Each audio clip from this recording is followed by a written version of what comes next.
رد عليهم عامر العمايرة، اكبر اخصائي لوائح في مصر، رد عليهم بالقانون وباللوائح. جاب لائحة الفيفا قال لهم اتفضلوا.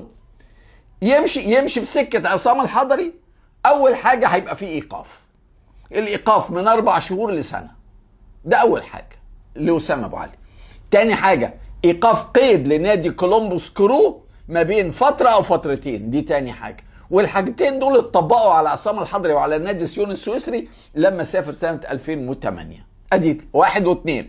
3 غرامة على أسامة أبو علي ممكن توصل ل4 مليون دولار.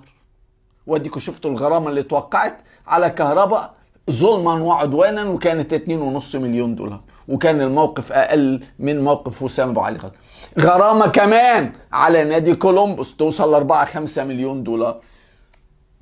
الاهلي هياخد فلوسه كاملة، واللاعب هيتوقف والنادي هيتوقف.